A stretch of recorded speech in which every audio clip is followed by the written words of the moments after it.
Good morning to everyone. Glad that you're here. Hope we've thawed out from the snow, and we have a pretty good question to start with. How must we serve the Lord? Are we not to be slothful? But what does he say? Romans 12. Fervent in spirit. Fervent means glowing like a solid and boiling like a liquid. Fervent, on fire. And when we think about our service to the Lord, we can sometimes not be diligent, mean quick to get things done, and because you want to do that, but you're slothful. You really don't want to do it, so you just kind of go through the motions sometime or not get it done. But serving the Lord is not like that. He's very descriptive of how we should be, being in between, cold or hot. If God spews, that makes him sick. Spews out of his mouth. He'd rather be one or the other, but he demands it to be service of the Lord. So we cannot be ones that just, if I feel like it, I will. It's Lord gets served, and it's always with this type of service unto him. We're serving God. We're serving the Son of God and his message. So as we go through this latter part of this 12th chapter, we see a lot of characteristics that we should manifest. And so when we face the tribulations, it's going to happen to the Christian, especially in this section. What three things should we manifest in the face of tribulations? Notice with me as we look at verse 12. Rejoicing in hope, patient in tribulation. And what's after that? Steadfast in prayer. So what three things should you be doing as you deal and have to face with tribulations? Well, we didn't start with tribulations. I only see two, preacher. Well, what came before tribulation? Rejoice in hope. That's your third one. We know we have hope beyond the tribulations. We can rejoice in the hope, especially when we're going through the tribulations, maybe persecution. So there's patience in tribulation. I'm rejoicing. That's why Paul said you can rejoice always, because you're going to be steadfast through the tribulation, but your joy is the fact that I have hope beyond this. I have hope in God. I have hope in that maybe he'll answer my prayer. I'm steadfast in prayer. I'm strong in prayer. We keep asking. We keep coming to him during those times. And I think knowing that tribulation is not going to conquer you because you have hope, and tribulation you're going to endure because you have prayer. And when we stop praying, when we stop hoping, look out. The devil's going to destroy us, and he can, with discouragement, with things that we just beyond our ability to bear, like losing our home to a fire or losing our home to a flood and just wiping out everything that we have. We know they're just possessions. We saved our life. But a lot of our memories are there. A lot of our realizing we're going to have to go through difficulties, lost all of our papers, and maybe slow getting things through the government, and it's a burden. That can happen to us. And as a Christian, we need to realize we can go beyond that. Now, what can I do today? What can I get things done today and get things accomplished? Lord, help me through that. And I'm rejoicing that I have hope beyond this grave, whenever it comes, or by how much difficulty I have in getting there. So those are wonderful things of being enduring the tribulation. Don't let it conquer you. You work through it. Patient, steadfast, strong in prayer, and rejoicing. I never see hope in a negative way. Hope is always positive, isn't it? I hope. We dread a bad thing. We hope good things. We wish that. And I just think those are interesting combinations. And it helps you face life with joy and with determination. And especially, you're going to just keep serving the Lord with all of your excitement that you have and all the fervor that you have, and be on fire for the Lord. Yes, sir.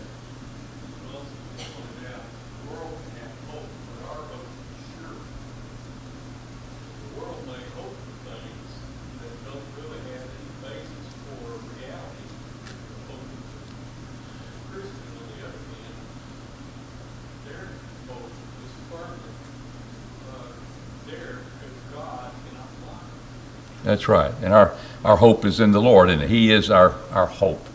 And why should we have hope in Him? Because He was resurrected from the dead. There is no object or no person that you can have hope in that has conquered death. Has conquered death. I keep looking at this fellow that's trying to avoid death. He's just healthy, and he's 45, looks like he's 25. God bless him, and all those things. But he's saying he wants to find we don't have to die. That's what he's look. He's got a lot of money to spend, and so far he's made it. And his blood pressure is great. His aging is decreasing. A lot of things are happening, so he looks younger. But we'll see. I think one day he will die. It's what happens after the Lord will come first. So we'll see how that goes. But the point is that we know we have an appointment to death, and so far that's been working out. Every great ruler that you put your hope in, they die. What's after them, we have to deal with. But Jesus doesn't die anymore. He was resurrected from the dead. We have the hope that lies beyond this world, and we have hope that He'll answer our prayers. We're here according to His will. But as you say, the world doesn't have that kind of basis, but they move on. Question number 15: what should we do when we become aware of a fellow saint's needs, or fellow saint in need? What should we do as we come aware of that? That's right. We communicate to the necessities of the saints. What's communicating do? Sharing. It's communicating because we're sharing what we have to the necessities of the saints, and that becomes very, very important that we recognize that. So all of us are involved in helping when we can. Remember in 2 Corinthians, the 8th chapter, Paul speaks about an equality. We see a lot about the equity and equality in our nation and what all that means, and it gets confused. But Paul spoke about this, especially in helping the needs of people. In 2 Corinthians 8 and verse 11, he says, "But now complete the doing also." So they were to finish what they had started as far as collection for the saints in Jerusalem. That's the context. And he says, as there was readiness to will, so there may be completion also out of your ability, not out of your inability, but what you have. For if the readiness is there, is acceptable according as a man hath, not according as he hath not. For I say not this, that others may be eased, and ye distressed, but by equality, your abundance being a supply at this present time for their want, that their abundance also may become a supply for your want, that there may be equality. So what does it mean by equality? Well, you rich people, you get down to where we are, and I get everything you got, and it will be equal. No. There was a need. When we see the needs of a saint, that is a temporary need, as you're seeing. That's something that's happening. What happens, your abundance at this time, because they can't do that, they may in turn be able to help you in your time of need, so there'll be equality. Every saint, according to his ability, is helping a saint in need at that time. It wasn't to be a continual thing. 1 Timothy 5 is, where widows indeed are enrolled, and as if that's going to be a constant thing. And realize the reason for that, 1 Timothy 5, is the fact that indeed you may have to help them continually. That's why if an age point there, if they're where they could get married, so let them marry. But it's only be 60 years old. Is that important to you, 60 years old? Would that be something that's a factor to you? I remember Dad passed through a little town called Ranger, Texas, and I preached there in meetings, and he had too. But one Sunday night, he was traveling through there along with a preacher friend, and they stopped in to worship. And there was an older preacher there, and maybe he took a nap Sunday night. He really wasn't sharp Sunday afternoon. He wasn't that sharp Sunday night. And he was embarrassed because two preachers out of the audience, because he mentioned something about they got to be 65 years old. He's thinking about Medicare, I guess, at that time. You can make that mistake. But one of brother in the audience said, "That's 60, brother." And it embarrassed him in front of his peers. And he just followed up, 60, 65, what difference does it make? Would it make a difference to you? If we were in that situation, would we just kind of override 60, 65, what difference does it make? That's what the preacher said. He's trying to cover his bases and all of that. It does make a difference. And the point is that she still had an opportunity to be married and be supported by a husband and to rule her house. I'm not saying you have children at that age, but to the younger ones that's not up to that area of age, they could have children and bear children. That's God, because why? They're going to the church is going to help the widows indeed. They don't have anybody else in this world. They're not going to have, their need's going to be a continual one. The church was standing in to help such like that. But a lot of times we're dealing with temporary things. I need help. We are to communicate. We are to share with what we have. And we, relatively speaking, we would be considered rich. All of us, we live in this country. Maybe we don't have what others have. But Paul addresses us in 1 Timothy 6 that those who are rich in this present world, they don't be high-minded. They have their hope, as David said, we have one. We have our hope set on the uncertainty, not on the uncertainty of riches. That's what the world does sometimes, but on God who gives us all things, and all things to joy. And he does it richly. That they do good, they be rich in good works, they be ready to distribute, willing to communicate. There's our sharing. I'm having fellowship with your need. I'm supplying that need. We're sharing together. But Paul says, all brethren are to have that equality, that when those times happen, there'll be others to step in to help. But once the need is met, it doesn't continue on that will happen. There's that example, 1 Timothy 5, I'm speaking about. It may speak about that. But most of the time, it was we have a need, and we should be right there ready to communicate, willing to share what we have with another, especially here of another saint. All right? Question number 16. What is hospitality? And I'm telling you what menu you're going to offer or what kind of bedding situation you're going to have. But just the word hospitality that we're observing there, what is that? Okay, it's the need of others, but it's very specific in this Greek word.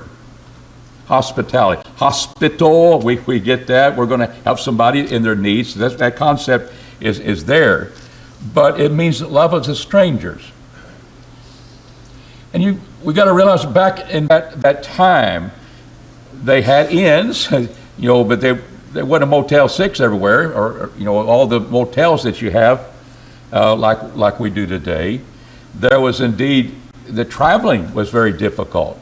And a lot of times we see in the Old Testament, you come into my house, you open your house to them, as people that are strangers.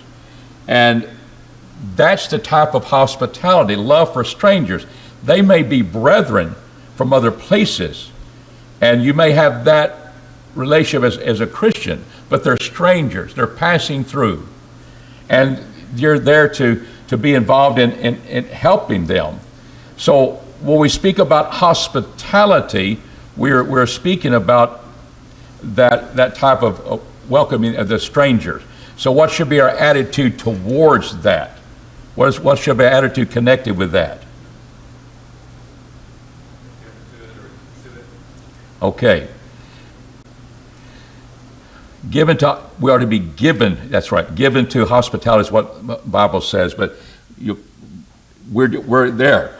We're open to that. We don't, like the Bible speaks to doing things without griping or murmuring, Peter tells us, that we're given to that.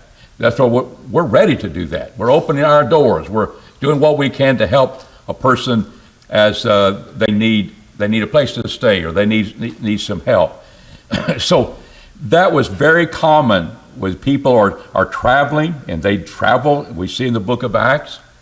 But there was the idea of people welcoming them into their homes, and instead of putting them up in a motel, there were of strangers, people they did not know before. But there's that relationship with them that here a blessing that they're fellow Christians, and that's how the world operated at that time. I think we have more choices to make, and we have funds that we go on a trip, we probably already have it worked out. How we're going to pay for that, or we're going to make sure we're going to be seeing somebody, if we're going to be staying with someone. We usually can take care of that, but sometimes they didn't have that, and they needed a place to stay and to be welcomed. Question number 17. What does Paul exhort us to do that's a practical application of the golden rule? I'm going to pass over right now, bless them that persecute you, bless and curse not. We'll deal with that later at the end. But what do you see what is the golden rule?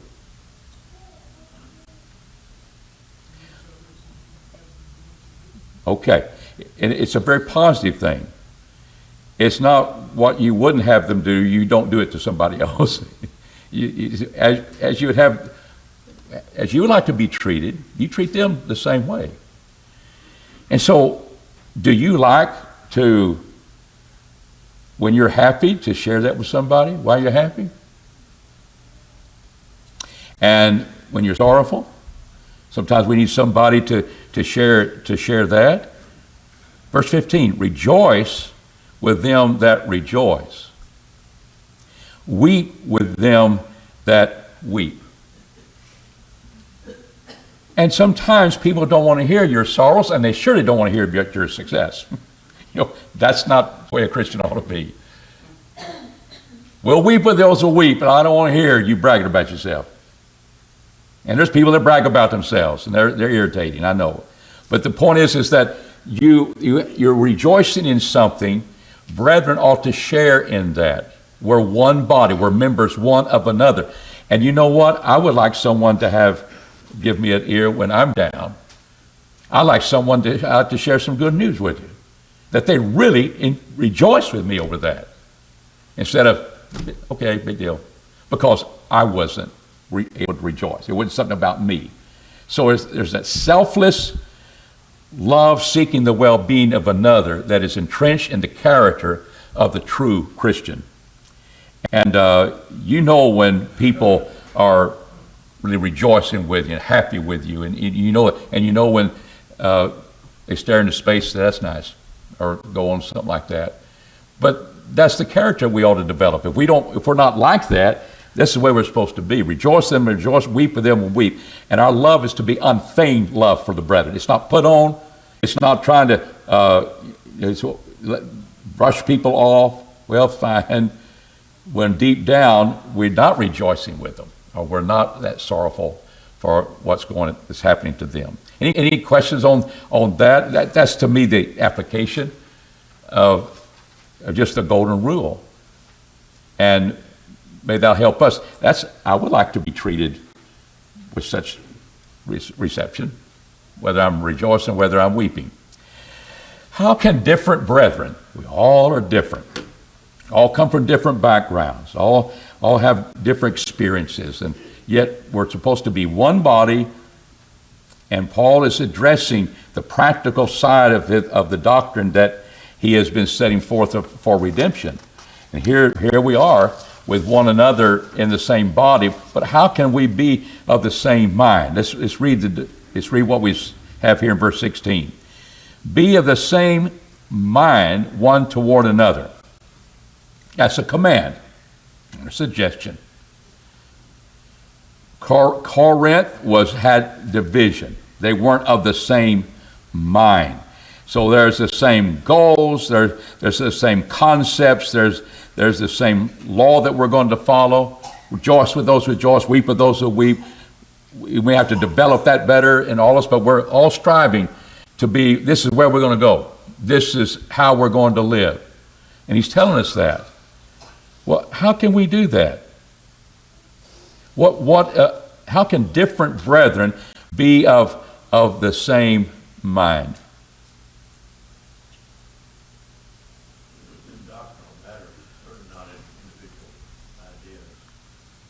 So in diversity, doctrine is more than advocate. If we're all different, how can we be of one mind? We must be, according to 2 John 9, divided not in the doctrine. There's only one doctrine in it. David? I think this all boils down to, we have to think of it like we have the same goal, serve the Lord. We all have different abilities, different personalities and whatnot, but we have to think of it, part of the sports metaphor, like we're on a team. And the team only accomplishes its goal if they have the idea we want to win this game. We have to have the mind to serve the Lord, even though we have our differences. Okay. And so how come, let's take the next step. That's true. But how do I say, well, we have our differences. How can we be of the same mind? What standard are we going to determine to solve that? Well, that's not opinion. That's what it says. That's Norris's point. We have a word to come to, don't we? Let's notice in Paul when he speaks about the teachings of that divided Corinth and what the problem was. Look at chapter 4 of 1 Corinthians. He's been using himself and Apollos and a figure, not that they were causing division in Corinth, that they were advocating that people follow them. Maybe been people following them, but they weren't advocating that. And he gets down to it. I've had a figure, brethren, transferred to myself and Apollos for your sakes, that in us you might learn not to go beyond what? The things that are written. There's your standard. It's not what I think, it's what's been written.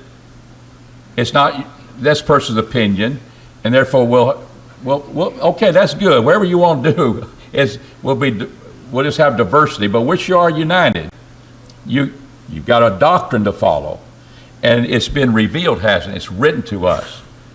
He says that no one will be puffed up for one against the other. And he said, who made you to differ? And here they had miraculous gifts is an issue there. And you act like you weren't given to them. Through the apostles' hands, it was given to them. And that's Paul. But the things that are written, his apostolic authority is being set forth here. And that's where we can find unity. And when things that God has not expressly spoken about, condemned, or condoned, there'll be areas where there may be a generic authority to go somewhere and get this done. We may have ways of doing that, but sometimes there are specific ways. How was the contribution going to be given from the Grecian places to Jerusalem? Well, on the first day of the week, we're going to lay by and store. Well, that's just your opinion. No. We're going to be of the same mind on that one? We'll take one every day. No, first day of the week. And we're going to give it to people. Well, I think we ought to have one church. No, individuals that are part of churches, they're going to be carrying it and overseeing that, giving it to the elders of the church. That's specificity. That's an approved example. And we can be of the same mindset by looking at the examples that are set forth, and to realize we don't want to go beyond the things that are written. We don't want to go beyond the doctrine. But Paul says there's something else here in this text. We got that down. How do different opinions that are there existing, and now we've got, all right, here's what we've got to do. We all can agree upon that. What are we all going to have within us in order to accomplish it? That's right. Humility. Because that's in this verse. Be the same mind to one another. Set not your mind on high things, but condescend to things that are lowly. Be not wise in your own conceits. That's how it'll get done. The humility to say, all right, we'll do it your way. The humility to submit to the elders' judgments on things. The humility of elders to listen to each other and make sure we have the scriptures down before we present that to the church and how they should go. And so there's that two-layer point of, well, we've got the word now, but sometimes people don't show humility of how we're going to interpret the word. And we might miss something. There's the humility to condescend, bring ourselves down to that of another person. And the humility is a lot of times the problem. The lack thereof is a lot of problems with division that takes place.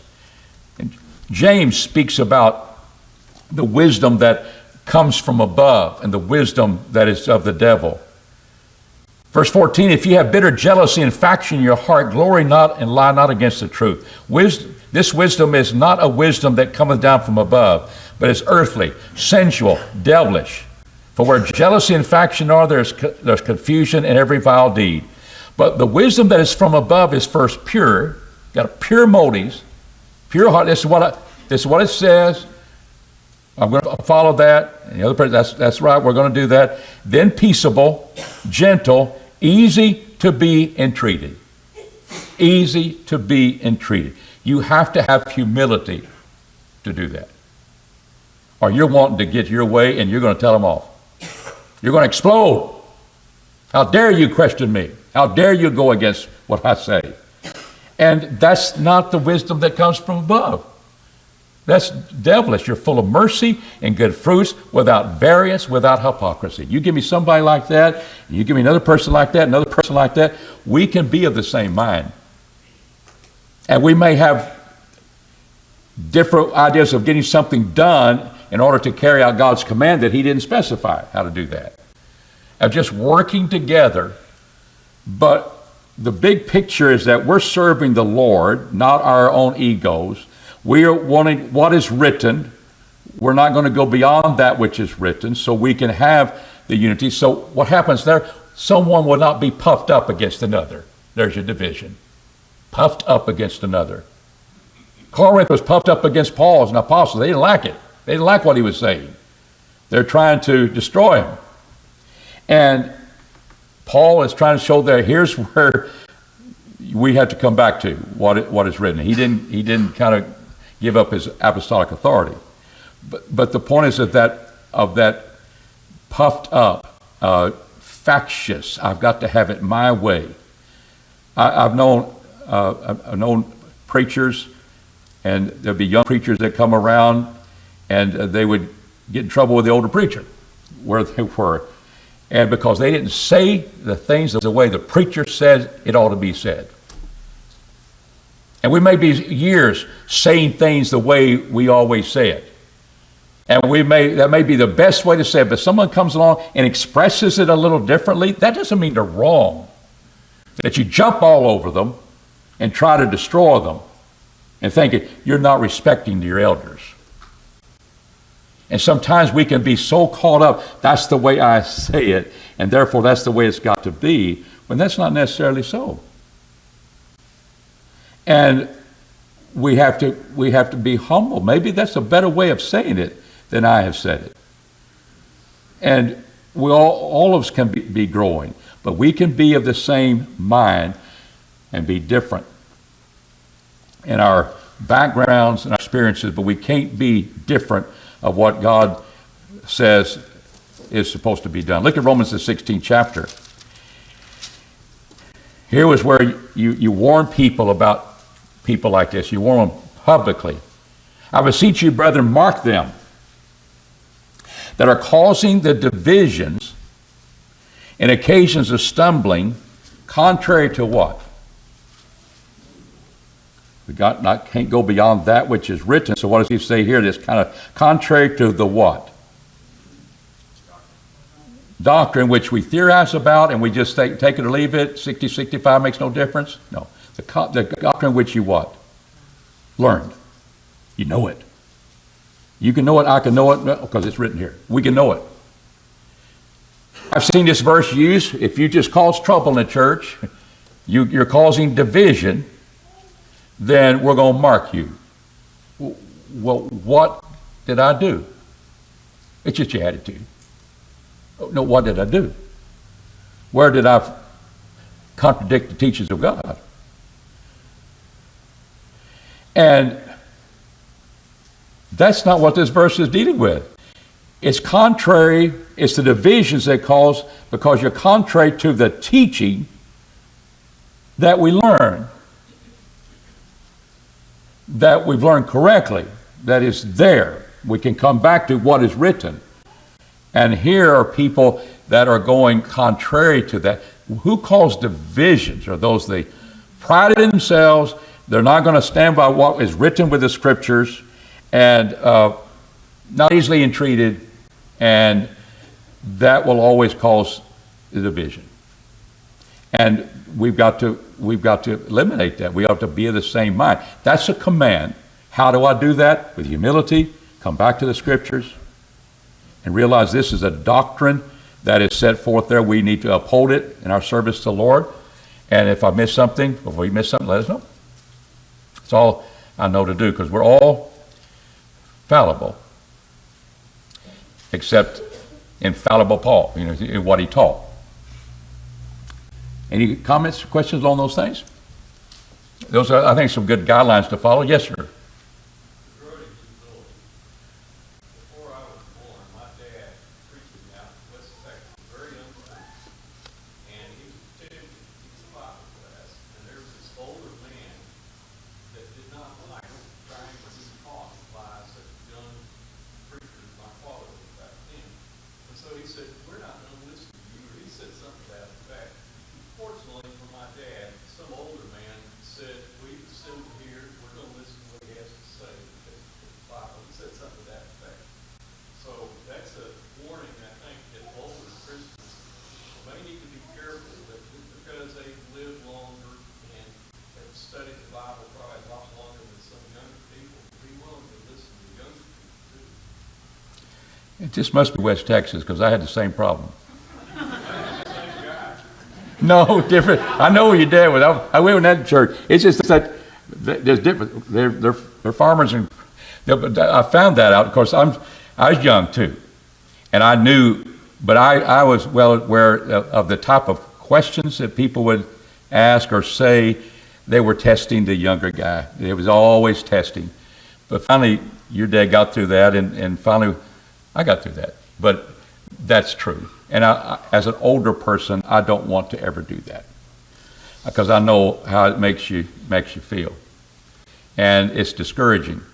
But it's a test, and the day that they start accepting you, what you're saying, and listening to you, you've overcome that. But I know the personality of your dad, and I can see why he would win them over. He's a good teacher. Brother Jerry, Mm-hmm. a lot of the context here, even back up to verse 9, is based on love. That love for one another, for rejoicing with those who rejoice, weeping with those who weep, that mindset of love. And the basis of that is servitude. And that's what we see in verse 16 as well, that the mindset we have toward one another is one of love and one of servitude. And when we treat one another that way, whether it's a doctrinal issue, whether it's a matter of opinion, whether it's just our relationship toward one another, it's going to be correct, because if we found it on love and on serving one another, we'll do the right thing. If we're not being humble, it's really hard to do all of those things that we should be doing because we're not being humble, but being willing to talk and listen and being willing to serve one another, those are all kind of wrapped up in that. The love that we have is the love that Christ had, and it was a love of servitude. He taught that to the apostles, that you must be willing to serve one another.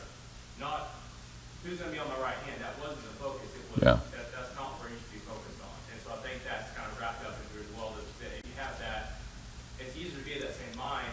If your mind towards one another is how can I serve you, how can I help you get to heaven, everything else should fall into place if you It should. have the mindset correct. I think that's a good point. True.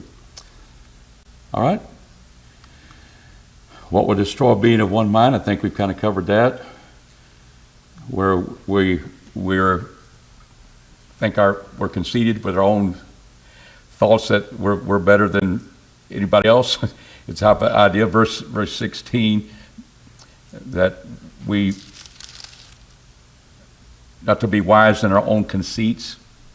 That's where that's some wisdom because I've thought it. It's my thoughts. It's my way. And we kind of covered that. All right, question number 20. What will help meet the goal of one mind? I'm going to continue to harp on that, and I'll call this humility. Let's look at a passage in Philippians 2 that I think brings in love, brings in service one to another. The mind that Paul had, and he calls it the mind of Christ, of serving one another. It brings out Gary's point that he's making, I think, real well as well. But Philippians, the second chapter, in verse 3, doing nothing through faction or vainglory. Now, that's a participle describing what? Verse 2, make full my joy that you be of the same mind, having the same love, being of one accord, of one mind, doing nothing through faction or through vainglory, but in lowliness of mind, there's humility, each counting other better than himself. What does that mean? Not looking each of you to his own things, but each of you also. I need to look at my things.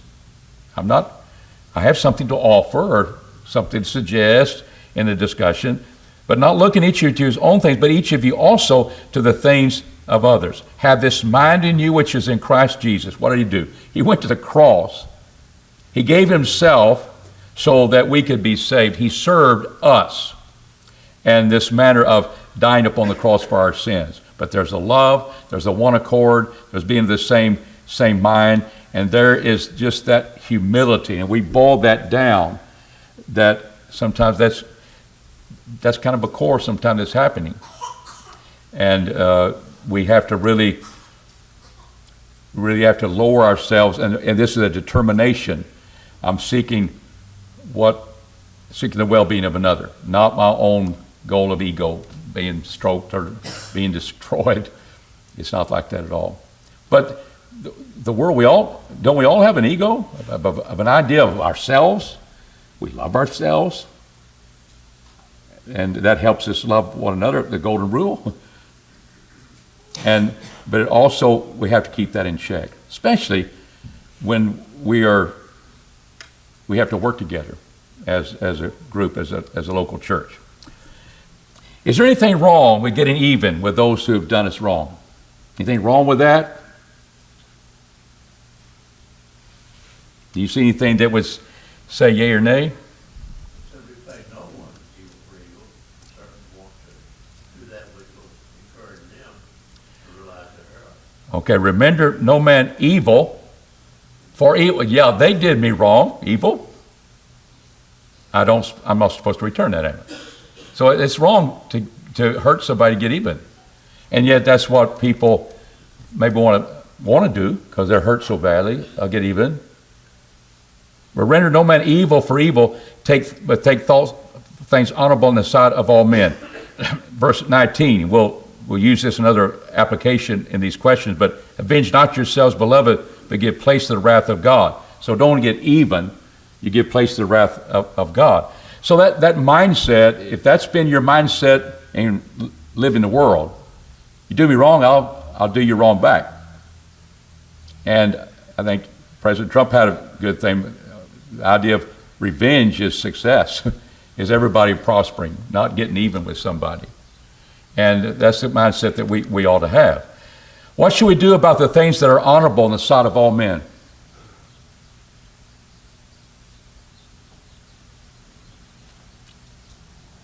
What does he say? Take thought. Let that run past your mind before you go off and retaliate. Thank you. Take thought of things honorable in the sight of all men. Now, let's spend our week. What is still honorable in the sight of all men? Okay? You think about that this week. Our time is up, and we will, Lord willing, deal with that in our lesson Sunday morning. Thank you.